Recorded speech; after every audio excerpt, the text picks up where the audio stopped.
Now,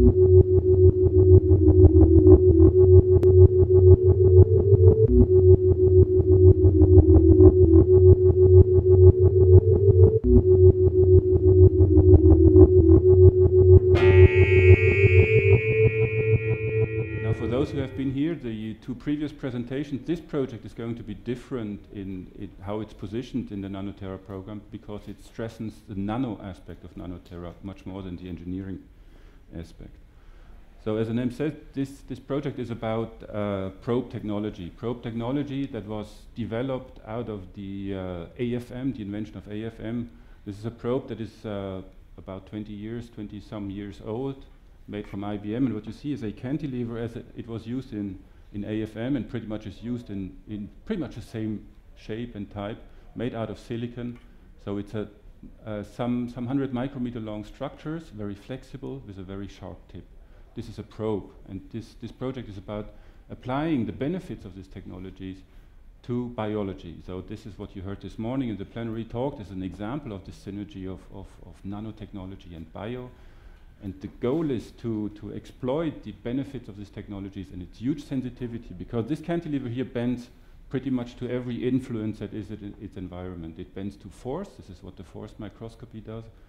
It bends to things that absorb on the cantilever, and this is what sensing does. And this project is about these two things.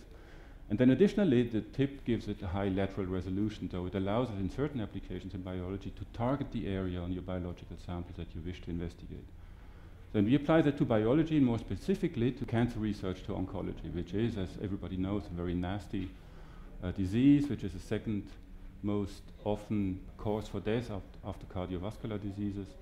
And we're still lacking very good tools for early detection to start treatment early, and we still understand very little about that. And the goal of this project is to use the benefits of probe technologies in cancer research.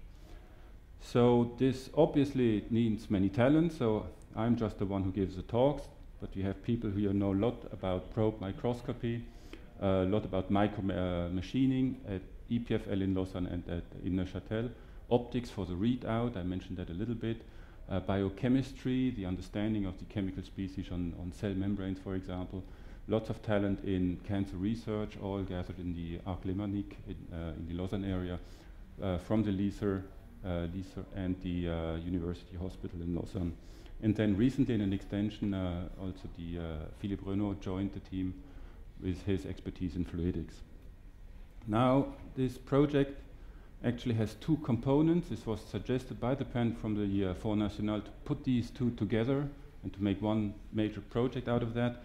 The first part is still very early in its whole valorization or development chain. It deals with using the cantilevers for their force sensitivity. So here you see an artistic view, if you wish, of cantilevers with little probes, and these probes touch down and feel the force to a cell.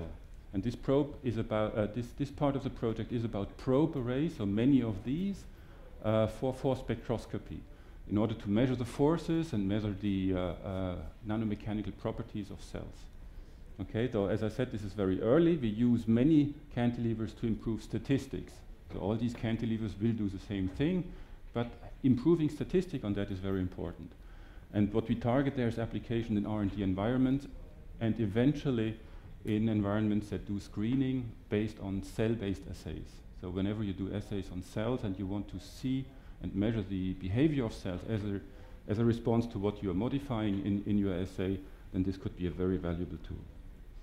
Now, the second part of this project, dealing with sensing. So now you have these nanomechanical force sensors, but you don't necessarily have the tips. In fact, for these applications, you don't need them at all.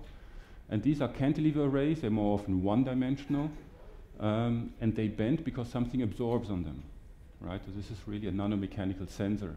So you measure the presence in very small concentrations of what you want to detect, and you have n channels that you can functionalize differently. Now you have the multiplexed number of cantilevers to do different things and to learn about your sample from many different areas by detecting different components. And this is more advanced, as I said, and this part of the project is more, like what Alex said, is addressing the whole development chain from the microfabrication to the functionalization, characterization, electronics, software, all the way to actually studies. Okay, let's start with the first part, which is the force spectroscopy. Again, we come down with a cantilever, we measure the force. That can be an adhesion force of a cell to the surface. It can be the elasticity, the force we need to deform a cell. Typically, you get curves like that.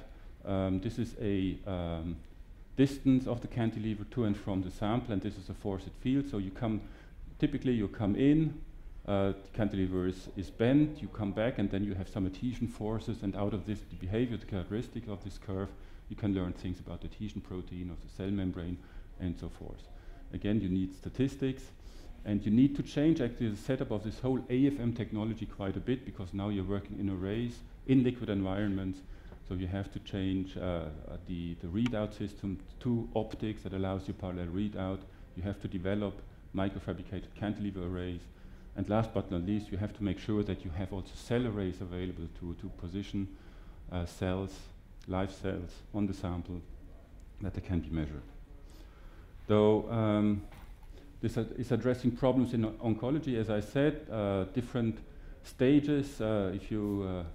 If this is a metastasis, what happens in the body at that point is that at some point these cells decide to migrate, or they leave this area, they penetrate through the epithelium, they go into your circulation systems. It can be the cardiovascular system, for example. They are transported, decide to adhere, penetrate again the epithelium, and create a new spot where cancer develops. Now there's many questions that can be addressed with measuring forces. Does it take in elasticity for the cancer cell here already to make this transformation, to go through here? What does it take in terms of adhesion for the cell to stay here, and what can we do eventually in terms of medication to prevent adhesion? So that would be then the outlook to an assay format, right? And in this stage also you can look at some of cells at different stages. This is actually what we do within this project of different growth stages here, radial growth, or even metastatic cells on the other end of the spectrum. Now this is of course on a single array, single cantilever measurements. This has been shown a couple of years ago, where you do elasticity measurements on normal healthy cells or tumor cells, and you see that Young's modulus for these types of cells is different. And the goal of this project to do this on a much larger scale with many cells, many cantilevers and many cells in parallel. There's some development on the microfabrication side. This is a cantilever, a scheme of a cantilever, where our colleagues from Neuchâtel have introduced V-grooves on the side, which allows us to tune the force constant of the cantilever independent of the dimension. Typically in AFM you tune the dimension of the cantilever to tune the force. We cannot necessarily do that a lot, because we adapt the readout system to read out these cantilevers, but this works very nicely. You see here a graph which is a V-groove height to the spring constant of the cantilever, and these are integrated here in the microfab process and in a larger array with some adjustment cantilevers in the corners. We may also need, and the chance is high that we actually really depend on that, actuated cantilevers, that are cantilevers that are actively pre-positioned, because cells and the cell array do not have the same height, so we may need to adjust the height before we can come down with the whole array. This is a microfab here, and this is an optical profiler images of the non-actuated and actuated part. You see here in the middle there's the probe tip. There's some thermal actuation here going on in the arms, and you see how this center part is elevated. Now the actuation was not sufficient here, so this is a very recent result of a new design, where you see bimorph actuators here and these lateral structures, the cantilever with a point where the force is measured here, and you see some optical reference points here. So this moves here, you see a characterization here, a couple of microns here in Z as a function of the voltage that you put in here at the side. So now we are able to design an array of these probes that comes down where we just each cantilever individually and do the measurements on all cells in parallel. Next steps, I guess in the first part, the force spectroscopy, it's obvious we need to improve the performance of the setup and to do a demonstration experiment. What is very exciting right now, that we're ready to go with a clinical study for the breast analysis, and we have set that up. We are ready to go. It has been approved by the ethics committee actually earlier this month. We are ready to go next month, which will be next week, with a study on breast samples from head and neck cancer patients. And it will be a double-blind study, also with healthy people involved.